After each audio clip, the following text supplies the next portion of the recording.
More Americans voted this year than have ever voted in the history of the United States of America. Over 155 million Americans were determined to have their voices heard and their votes counted. And the start of this pandemic, this crisis, many were wondering how many Americans would actually vote at all. But those fears proved to be unfounded. We saw something very few predicted, even thought possible. The biggest voter turnout in the history of the United States of America. A number so big that this election now ranks as the clearest demonstration of the true will of the American people. One of the most amazing demonstrations of civic duty we've ever seen in our country. It should be celebrated, not attacked. More than 81 million of those votes were cast for me and Vice President-elect Harris. That, too, is a record. More than any ticket has received in the history of America. It represents a winning margin of more than 7 million votes over the number of votes cast for my opponent. Together, the Vice President-elect Harris and I earned 306 electoral votes, well exceeding the 270 electoral votes needed to secure victory. 306 electoral votes is the same number of electoral votes that Donald Trump and Vice President Pence received when they won in 2016. Excuse me. At the time, President Trump called the Electoral College tally a landslide. By his own standards, these numbers represented a clear victory then, and I respectfully suggest they do so now. If anyone didn't know before, they know now. What beats deep in the hearts of the American people is this: democracy. The right to be heard, to have your vote counted, to choose leaders of this nation, to govern ourselves. In America, politicians don't take power. People grant power to them. The flame of democracy was lit in this nation a long time ago. And we now know nothing, not even a pandemic or an abuse of power, can extinguish that flame. And as the people kept it aflame, so too did courageous state and local officials and election workers. American democracy works because America makes it work at a local level. One of the extraordinary things we saw this year was that everyday Americans, our friends and our neighbors, often volunteers, Democrats, Republicans, independents, demonstrating absolute courage. They showed a deep and unwavering faith in and a commitment to the law. They did their duty in the face of a pandemic. And then they could not and would not give credence to what they knew was not true. They knew this election was overseen by them, it was honest, it was free, and it was fair. They saw it with their own eyes, and they wouldn't be bullied into saying anything different. It was truly remarkable, because so many of these patriotic Americans are subject to so much enormous political pressure, verbal abuse, and even threats of physical violence. While we all wish that our fellow Americans in these positions will always show such courage and commitment to free and fair elections, it is my sincere hope we never again see anyone subjected to the kind of threats and abuse we saw in this election. It's simply unconscionable. We owe these public servants a debt of gratitude. They didn't seek the spotlight.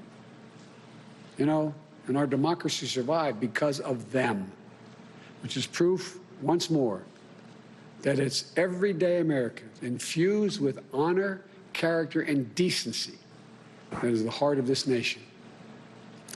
You know, in this election, their integrity was matched by their strength, independence, and the integrity of our judicial system. In America, when questions are raised about the legitimacy of any election, those questions are resolved through the legal processes. And that's precisely what happened here. The Trump campaign brought dozens and dozens and dozens of legal challenges to test the result. They were heard again and again. And each of the times they were heard, they were found to be without merit. Time and again, President Trump's lawyers presented arguments to state officials, state legislatures, state and federal courts. and ultimately to the United States Supreme Court twice.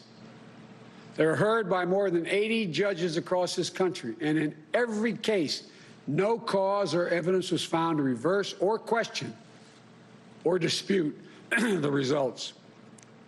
A few states went for recounts. All the counts were confirmed. The results in Georgia were counted 3 times. Didn't change the outcome. The recount conducted in Wisconsin actually saw our margin grow. The margin we had in Michigan was 14 times the margin President Trump won that state by 4 years ago.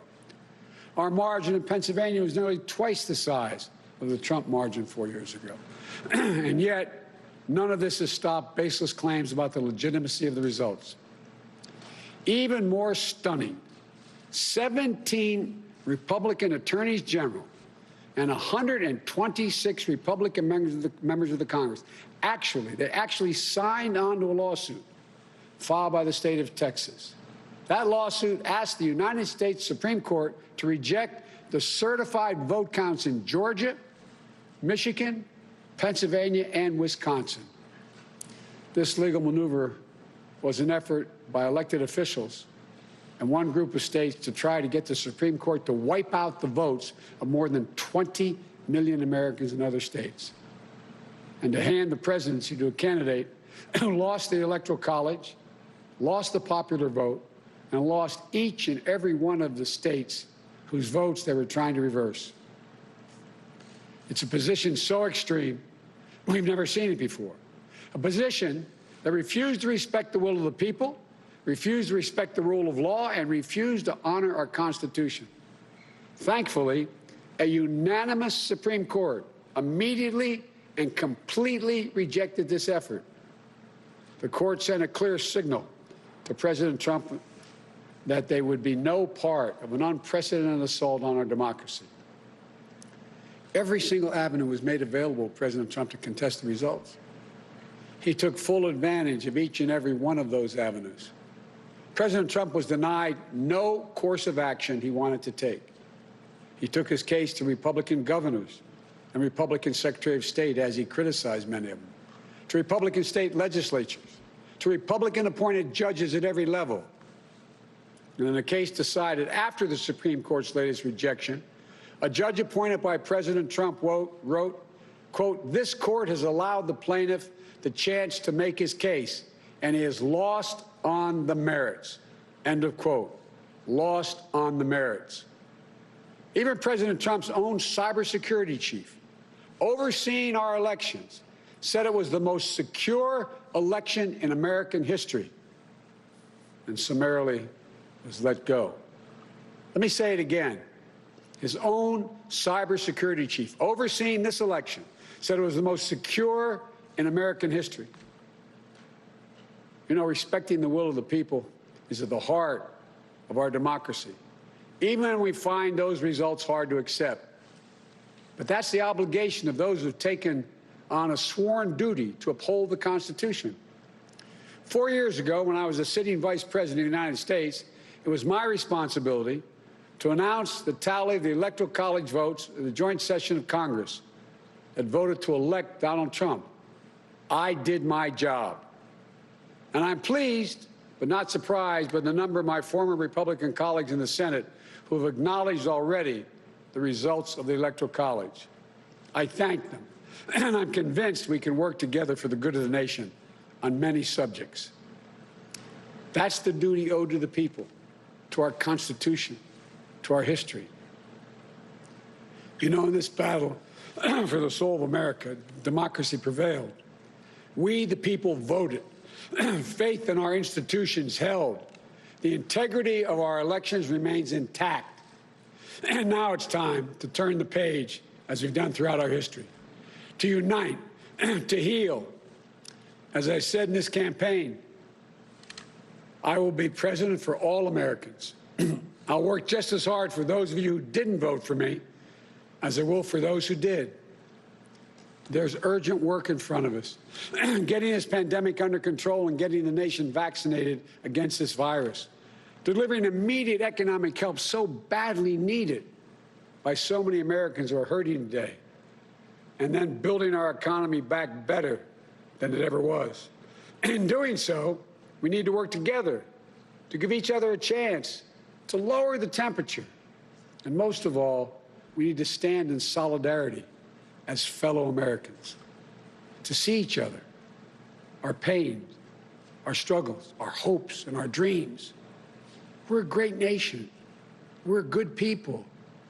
We may come from different places, hold different beliefs, but we share in common a love for this country, a belief in its limitless possibilities. For we, the United States of America, has always set the example for the world for a peaceful transition of power. We'll do so again. I know the task before us won't be easy. It's tempered by the pain so many of us are feeling. Today, our nation passed a grim milestone, 300,000 deaths due to this COVID virus. My heart goes out to each of you in this dark winter of the pandemic, about to spend the holidays and the new year with a black hole in your hearts, without the ones you loved at your side.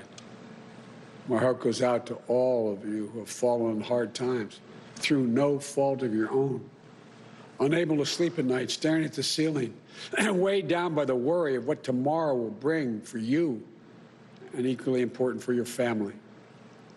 But we've faced difficult times before in our history. I know we'll get through this one, but together. That's how we get through it, together. So as we start the hard work to be done, may this moment give us the strength to rebuild this house of ours upon a rock that can never be washed away.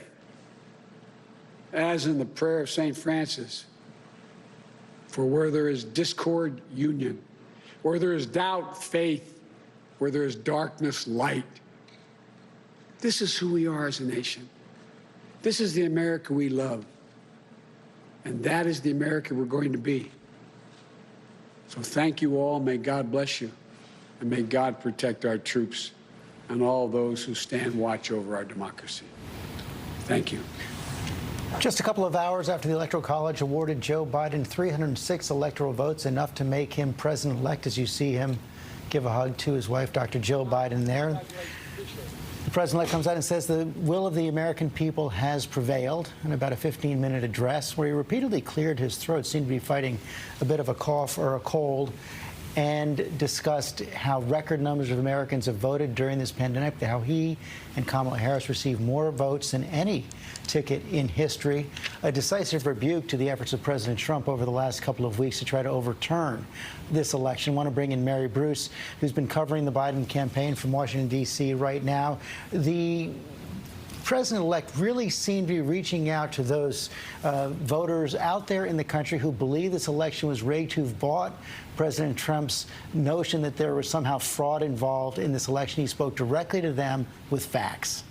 Yeah, and George, Joe Biden is very clearly trying to close this divisive chapter in our nation's history and turn the page, speaking over and over again, as we have throughout this entire his entire campaign, about the need to bring the country together and to heal, reaching out to all Americans, not just those who supported him. He knows that he has a real challenge ahead of him here, especially as President Trump and many of his supporters view Joe Biden as illegitimate, given the president's repeated false claims and efforts to overturn the election results. And what really struck me about those remarks was just how forceful Joe Biden was in his comments about the president. I think that those are some of the strongest remarks we've heard from him yet throughout this really remarkable, divisive 6-week period since the election. Joe Biden systematically just tore apart the president's argument here, noting that he took every legal avenue, every possible avenue in front of him to try and fight these results, to try and fight the will of the people here, and yet he failed at every turn. And Joe Biden is saying, look, even if you do support the president, that Biden will be your president going forward. But that is a lot easier said than done, getting all of Trump's supporters to now believe in and back a Biden administration. Reminded everybody that 4 years ago, he actually presided over the Senate as vice president when the votes were counted for Donald Trump in the Senate. And Mary, I guess one of the questions right now is you've seen well over 100 Republicans in the House support the president's lawsuits going to the Supreme Court. You've seen Republican senators reluctant to acknowledge that President-elect Biden is indeed the president-elect. Is that starting to change in the wake of the Electoral College vote today? A little bit of change. But, George, the majority of Republicans still have refused to admit that Joe Biden will be the next president. And many of them have been pointing to the Electoral College, giving them some cover in making that argument. Well, that cover is now gone. And so they are going to have to come out and face the reality that Joe Biden won this election. We have tonight seen some cracks in that Republican armor, some top Republicans coming out and acknowledging the reality here. But overwhelmingly, the majority of Republicans still aren't willing to go there, or aren't willing, even if they are willing to acknowledge that Biden will win, they aren't willing to say to Trump, Mr. President, this fight is over. And it just goes to show that the Republican Party is Donald Trump's party. Donald Trump has a very strong grip on the Republican Party. And even if privately some may have been willing to acknowledge that Biden in fact won this election, they have not been willing to do so publicly yet. Many for fear that President Trump could retaliate. But we did see this really remarkable moment today, George. Paul Mitchell of Michigan, a Republican, coming out and saying he is leaving the party over the way that they have responded to this election, saying that his colleagues' refusal to admit Biden's win was, quote, demoralizing and disgusting. He said, if you can't admit you've lost, you shouldn't be in leadership. Whether they acknowledge it or not, Joe Biden will be president on January 20th. He will take the oath of office at noon. The Electoral College voted today 306 electoral votes for Joe Biden, certified today. That's actually two more than Donald Trump ended up getting back in 2016. We're going to go back to our regular programming right now. Continuing coverage of this will be on ABC News Live. Have a good night. This has been a special report from ABC News.